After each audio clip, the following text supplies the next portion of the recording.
Welcome to the court. This is Acker at basketball. Moving into Jacksonville now. So recap of last week for them. They did end up going into VMI, stealing a win against the Keydets. They absolutely picked the lock and robbed them blind. 68 or 69, excuse me, to 67. He's dad material, ladies. No, I'm not. Then Jacksonville did end up losing to a really, really red-hot team in George Mason, the Patriots, 79-57. George Mason is currently 5-0, dominating defense, great rotation. Yeah, they're an incredible team.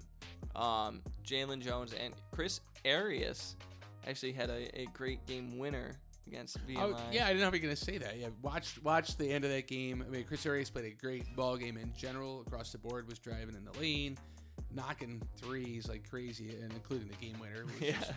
It wasn't desperation. He knew what he was doing, but it was a little off balance, so it looked more desperation than it was. It was just fantastic. Yeah. Great timing for that bucket. I believe it made ESPN's top 10 as well. I wouldn't be surprised. And then, so a little bit more about the play style, though. Talk to me a little bit about what Jacksonville's doing. Well, yeah, there's times when their defense is that smothering defense. Watch Evan Sturck play what I call it, Sturck's smothering shadowing. He can shadow anybody with the ball. He's really impressive. Great athlete, smart player, very heady about when to go, when to hold back. I'd like to see him be a little more aggressive with the ball, push the paint, get fouled more. Hopefully that he seems to be more of a pass first player. He gets in just to kind of bounce it back out again. And I think that's part of what Jacksonville's identity is missing is attack to the hole. Jalen Jones is great at it. I think he needs to do more of it, though. Other than Jalen Jones, right? Yeah, there's not enough of it under control. They're still high on turnovers per game, where last year they're still high there too, despite that idea. And then one thing on defensive, although they can smother, you can see it athletically and the way they're coached. They're overplaying at times, so they're getting beat backdoor and on back cuts and stuff like that a little bit. So I think they'll make adjustments there.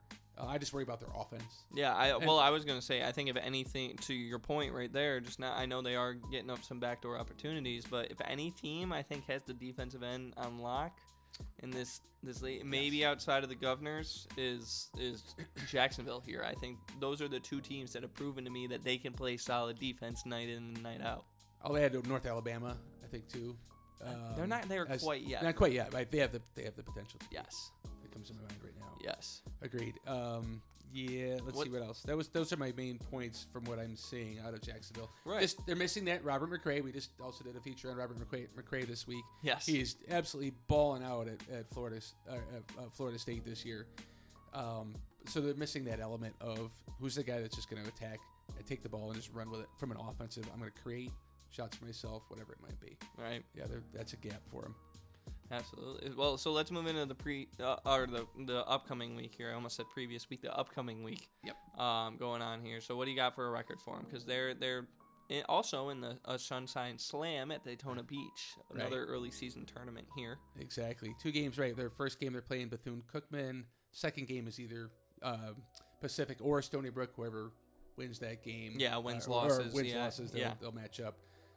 I just predicted 2 games. I predicted 1-1. I think they're going to lose to Bethune, but I liked either Pacific or Stony Brook as a win for them. I think their defense will carry them. They're going to get some fast break opportunities in that second game, enough to get some transition type of play to help offset their half court deficiencies. So that's why I picked them winning the second game. But nice. Bethune-Cookman, I think, presents too much offense for them to overcome. Although I really like Jacksonville's defense, like I was talking about. I think BC's got too much firepower. Too much firepower. Well, let me tell you why that's not a problem. Okay, hit it. So I got 1-0. I'm not gonna predict a game that I don't know what the opponent's for. If you want to see that, let me know down in the comments. We can do something like I'll release a short later in the week when that game comes about. But for now, I'm not going to predict that. Pretty simple for me here, though. Both teams played Miami earlier in the season. Jacksonville lost by a much lesser margin. Not only that, though, I got stats to back this up. Okay. Jacksonville forced a team like VMI, who averages 82.5 points per game, including the game that Jacksonville beat them 67 to 65. Right. Bethune-Cookman also does average 82 a game, and they played against 3 opponents that average less than 70 per contest. But I'm gonna end up giving it to Jacksonville in this one because Jacksonville's already proven they can go into an opposing arena and cause a team that has a lot of offensive firepower to greatly underperform that. Right. Gotcha. All right. There we go. That's why we predict. Predictions are so exactly. fun. That's why it's fun to go back and forth.